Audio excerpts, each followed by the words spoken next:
and I was lucky enough to invite Hugo Chavez to the British Parliament in 2006. I found him a fantastically charismatic figure, but far more important than his charisma were his politics, because he transformed Venezuela, and in the process of transforming Venezuela also transformed Latin America, and in turn gave great hope to us here in Europe that change is possible, that neoliberalism can be challenged. A great man who'll be written up brilliantly in history. And I first met Chavez in 1999, and we had a very long interview, and I travelled around the country with him, and I thought he was the most extraordinary, interesting and lovely man. And I wrote a book about him which has gone into several editions in many languages. And I think Chavez is one of the really, really great figures of the last century, and possibly of the last 2 centuries. He might go down in history as he would like to be remembered as the heir to Simón Bolívar, because he promoted and was successful in trying to unify the countries of Latin America outside the ambit of the United States. I just want to say a few words about what is so important about the Chavez and the Bolivarian Revolution. It has, over the past few years, shown that there is an alternative to austerity, to help working people.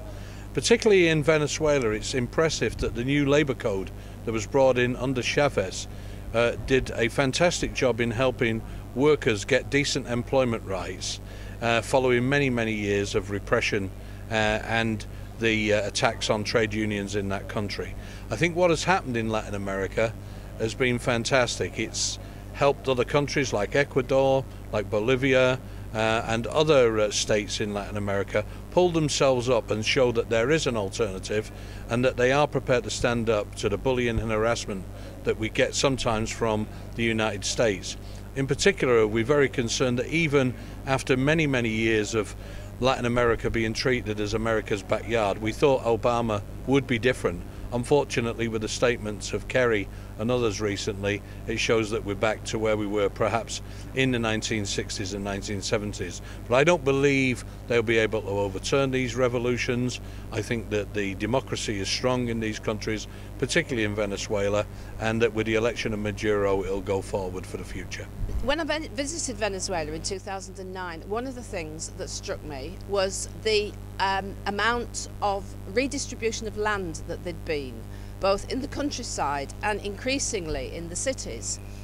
I was particularly interested in this because it's an issue of food sovereignty, and although Chavez is known, and the Chavistas are known for improving the health and the education prospects, living prospects for people, I think less is known about the redistribution of land and the move towards food sovereignty.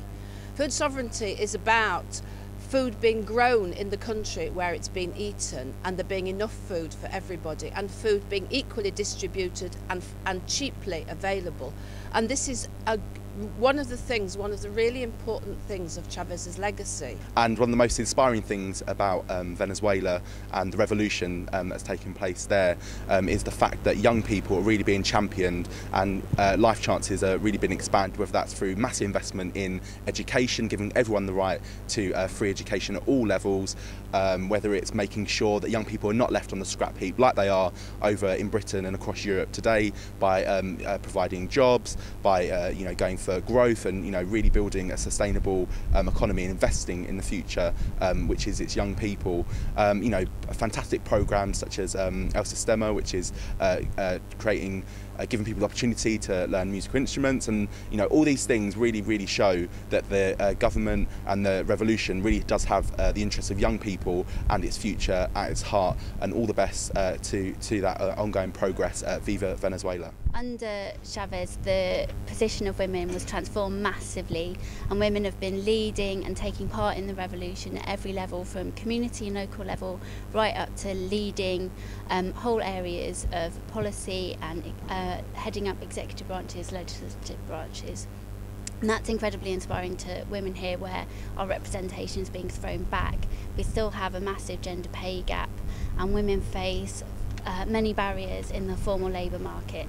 Measures such as the labour law introduced last year and the social missions have really meant that equality means something to women in Venezuela, and they're able to advance their liberation.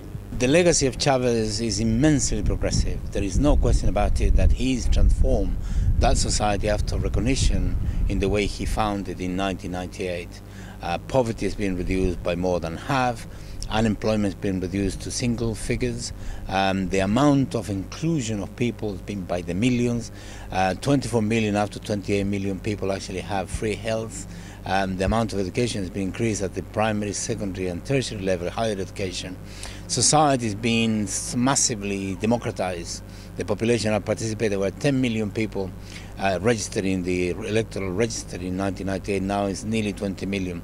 The level of participation, because of despondency and cynicism with the previous system, led to very small turnouts at elections. Now the turnouts are between the region of 78–80%, which is a massive achievement.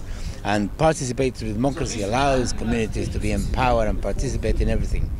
Of the total, black people have been recognized, indigenous people have been recognized as special rights, but of the total, if you look at society in its totality, the section of society that has been seen the best improvement, there is no question about it, in the overall is women. So in this sense, the revolution is immensely progressive. Chavez said education was a human right and a social duty, and that really encapsulates everything. He put it into the Constitution and turned it into actions, not just words.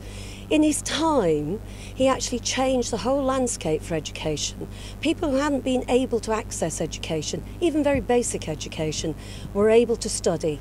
And now he has 83% of the population are going on to higher education.